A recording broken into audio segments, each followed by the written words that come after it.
You don't have to be special. You just have to be relentless. You just show up, do it, just do it. Motivation is a fleeting thing. It's an emotion. It comes and goes. And you have to find different reasons to come to the gym for a different day because your motivation is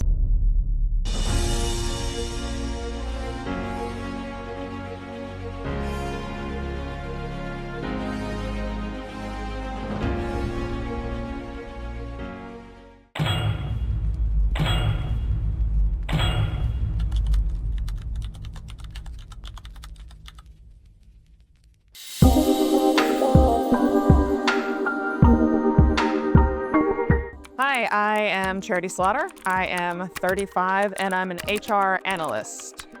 I feel like most people, I would like to be able to say that it was a healthy relationship, but it was not. I actually ended up having to defend myself against a ex-boyfriend of mine. I started asking myself questions about as to why I kept putting myself in these types of situations, and that led me to start running. Actually, I would really like to elaborate on that story. So I was dating this dude. I think I was maybe 21 or 22.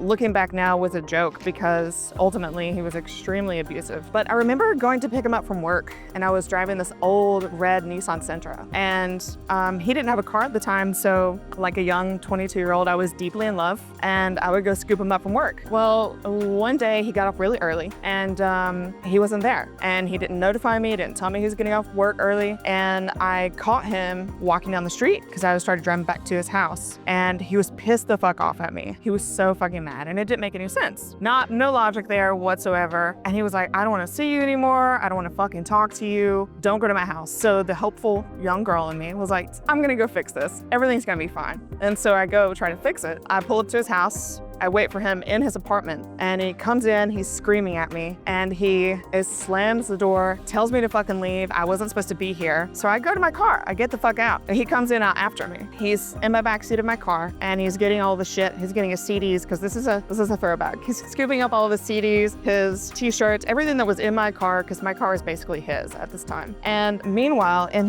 my backseat, he's just talking shit and I'm just ready to get out of the situation. I'm sitting in my driver's seat, waiting for him to get all of his shit. And he eventually closes the door. I peel the fuck out. That pisses him off. Now, this is a tall motherfucker. He's like 6 something, drops all of his shit. He starts booking it after my car, gets into the back seat, opens the door, pulls the e-brake, and then starts to choke me from the back seat. And I remember fading in and out, like I could feel the pulse in my neck. And each pulse, my vision was just like blurry. And I passed the fuck out. I passed out and I don't know if it was due to like my brain just being like, oh fuck, self-defense mechanism, you need to get the fuck out of here. But then I come back to and you still choke. And I remember he ironically gave me this really shitty knife to defend myself. And this knife was so bad that the blade would wiggle in the actual handle. And I reached out of my door, pull out this dull, shitty knife. And I kept thinking like, I can't stab him because then I'm gonna stab myself. And so I remember grabbing his arm and just sawing into his arm to get him to let go. And he lets go. That was the last time I ever saw him. He got out of my car, I drove off. But I remember, trying to recover from that, I asked myself, why the fuck do I keep putting myself in these types of situations? Like, why do I keep choosing people that are like this? And ultimately the answer that I came up with it's because I feel like I don't deserve someone to treat me well because I have low value. Oh, well, Charity, why do you have low value? Well, because of how I look, my physique. I mean, I've always been big, I've always been plus-size woman. I grew up in the deep South, and so, to be a Southern belle, if you will, is to be small, be quiet. And I am none of those things. And so I started running, and I ran, and I just never stopped, and I fell in love with running. I became a long-distance runner, and I lost a bunch of weight and got a lot of male attention. And it was in poor taste because I developed a bad relationship with my body even further. I've developed a bad relationship with food even further. And luckily, I broke my ankle, which sounds ironic, but that led me to lifting, and I was a body lifter for a while, or a bodybuilder for a while. And I didn't really like that because bodybuilders are built different. I like to eat and I like to lift heavy weight, and so I found powerlifting years later. And so now I'm strong as fuck for no reason, for literally no reason. But I ended up, fast forward to how this goes back to my other statement is, I wish I could have said, it started in a healthy place, and I ended up having to defend myself. But now I lift because I still have to defend myself. I went on a date, I guess like two months ago, coffee date, real simple, public place. And I met this guy who lifts, and he actually ended up being a different type of lifter than me. He said that he didn't want to get too big. And I'm like,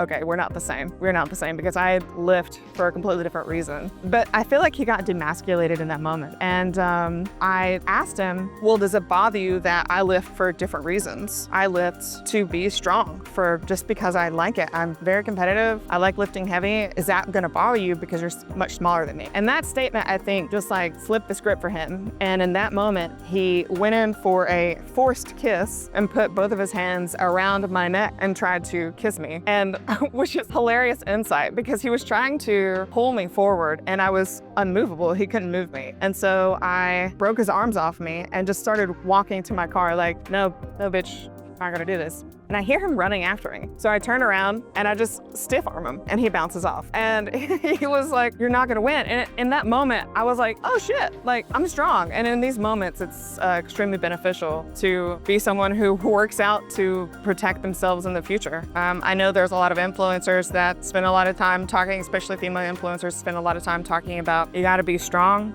because you never know when you're gonna need to defend yourself as a woman in society. And yeah, it's true. Where would I be without the coping mechanisms of the gym? I mean, honestly, I still fight the same internal battles now, mentally. I feel like we all do. I mean, otherwise we wouldn't be in here. But I think that the only difference is I would be fighting those internal battles with no outlet, on my couch, watching TV, searching for the same things that I'm searching for now, but with no way to find. You don't need to be special. You just need to be relentless.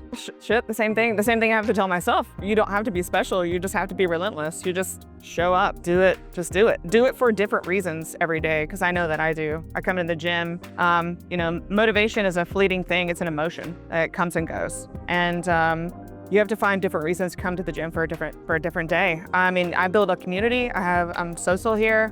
Sometimes I get high off of my own PRs, lifting heavy, or perhaps I come to the gym that day just because I want to get out of the house, or maybe I want to look cute, so I come to the gym and I look cute.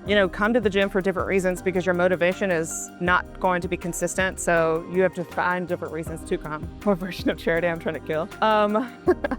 Man, I guess the 14-year-old Charity that I'm trying to kill, growing up out in the middle of nowhere with two older sisters that had poor body image and a mom that had poor body image, and living in a house with nothing but females who didn't know how to talk to themselves appropriately and build themselves up. Oh, definitely my mind. My mind has always been the hardest thing to rebuild. I feel like, are there people that answer that differently? I feel like everyone always is constantly at an internal battle with themselves. Physically, yeah, you can put on muscle, you can lose weight, that's temporary, but you have to live with your mind every day. Man, am I chasing strength or running from weakness? That's deep. Both, don't you think? You can't have good without evil, because if you didn't have good, evil wouldn't exist, because everything is neutralized. Yeah, it's both. I'm running from weakness and chasing strength. None of us know what we're doing. We're all just out here trying to figure it out. And sometimes, ask your neighbor, because they might have an answer to one of the questions of the 20 that you may have. A soundtrack that represents and should be playing over my life. God, that's such a hard question. My music taste is all over the place. So I feel like right now, anything by Stevie Nicks, really, quite frankly. One song? Oh, don't make me choose. Probably Rihanna. Okay. Yeah. Yeah.